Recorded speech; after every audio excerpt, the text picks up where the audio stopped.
So hi guys, today we're going to do a short Q&A session on the public obesity awareness. So first I'll introduce myself. My name is Naveen Kumar and I'm doing biomedical. Hello guys, my name is Muhammad Kumar Zabi Hamdan. I'm also doing biomedical. And I'm Muhammad Afiq, which is also a biomedical student. So we are from MSU. From MSU.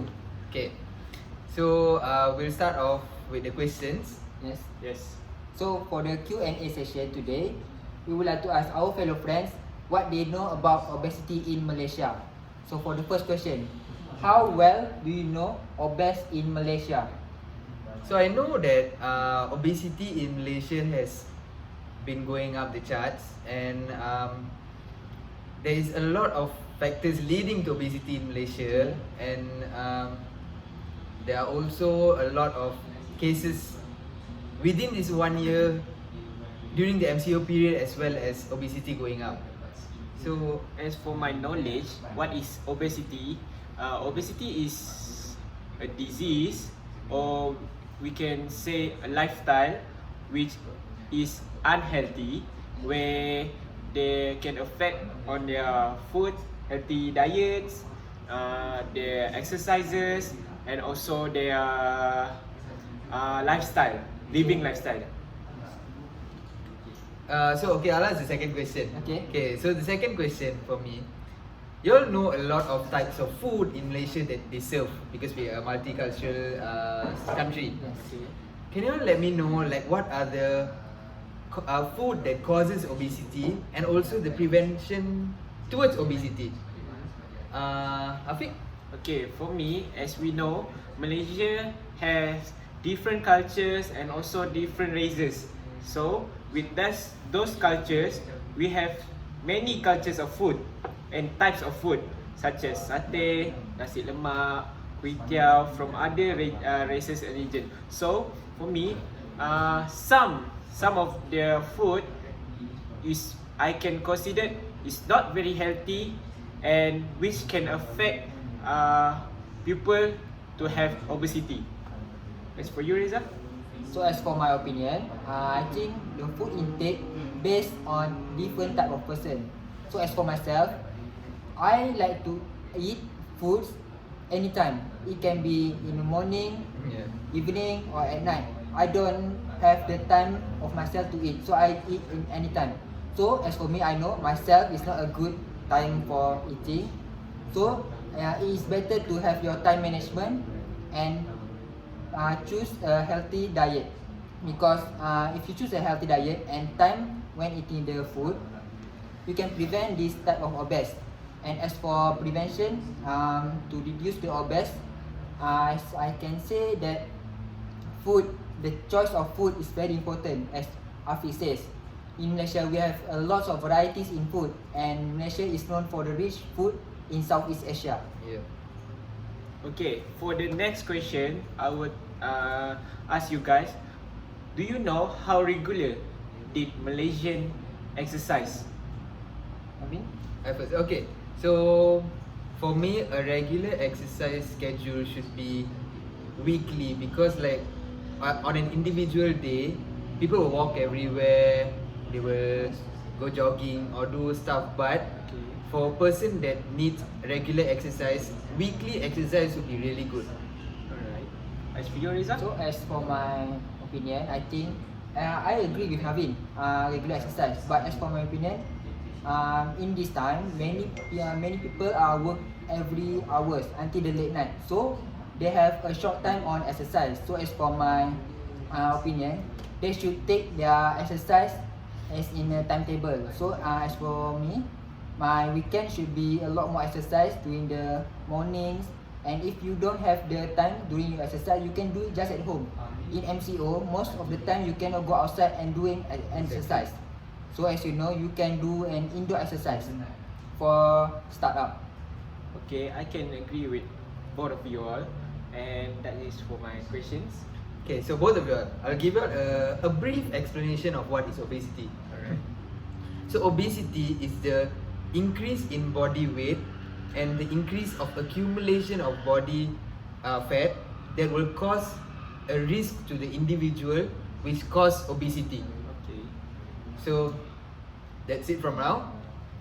So as you want to know about the fun facts of obesity, we will see on the next video. My name is Vinod Sundarajan, and today I would like to talk about obesity rate during MCO period. This MCO diets drives up Malaysia's obesity rate and also globally. Many Malaysians have been complaining about their weight gain during the movement control order period, which was not a really surprise considering that they were homebound, less active physically.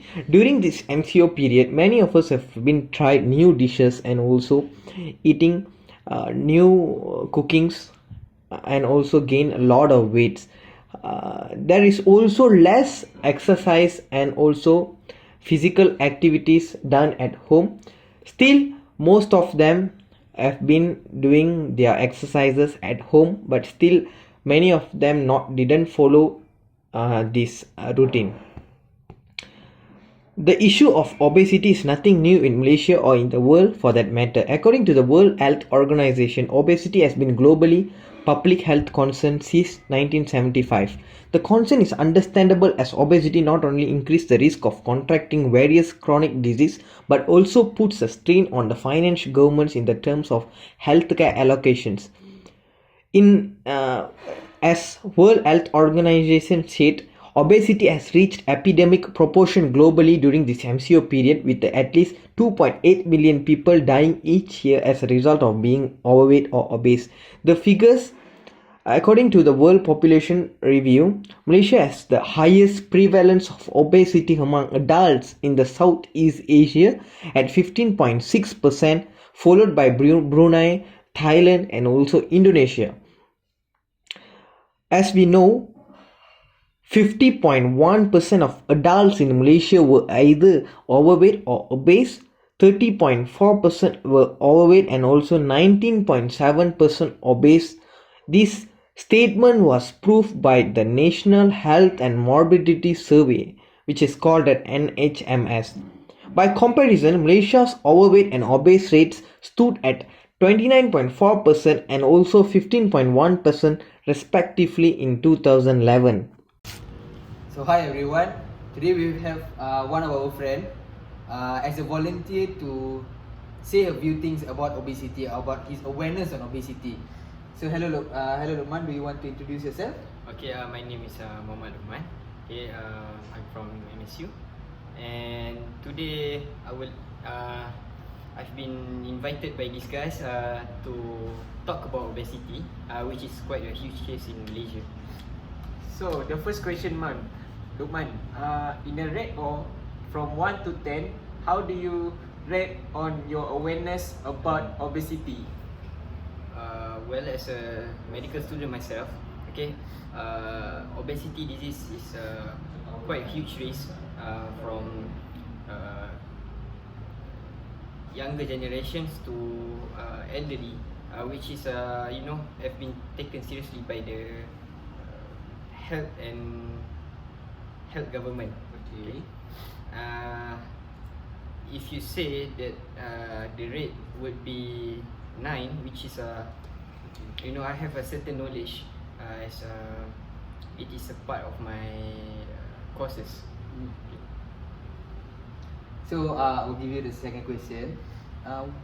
What do you think are the risk factors and also the causes for obesity among ourselves? Okay. From my knowledge, actually, the culture of Malaysia, okay, the foods in which lots of Malaysia foods is quite oily, contains a lot of fat, which is imposed to a health risk. That includes obesity, and the food itself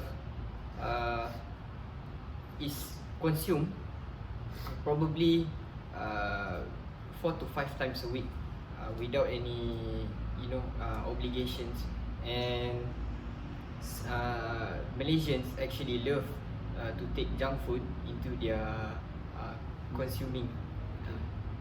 So the next question, Lukman, beside from foods, do you know what can someone to get obesity others than food? Okay, that includes in a life management actually. Yes. So between exercises and stress management, okay. Usually obesity sometimes can affected, you know, people with no exercises, and if they get stressed, usually they would consume huge amount of junk foods. Okay. So the last question. So as the last question, what do you think are the prevention and also preventive methods for people that already have obesity and they want to overcome that, or people that haven't got obesity and they don't want to get it? What do you think are the preventive methods and also the prevention towards obesity? Okay. As I mentioned earlier, Malaysians love to eat junk foods. Okay. Actually, you know, this individual can cut their intake of any junk foods. You can consume the food, but in order to stay healthy, you must balance between your daily intake and your exercises. Not to mention that if people they are already, you know, suffer from obesity, the least they can do is consult dietitian, you know, having a gym trainer to help them in order to reduce their weight. Okay. And for the person that wants to prevent from obesity, okay, they need to be aware of their daily intakes. You know, they need to be more determined in their exercises. Exactly. Very right. Alright, Lukman, thank you for joining us. Thank you for your voluntary Yes. answers and from our questions. Alright. And that's all from us. Thank you. Thank you.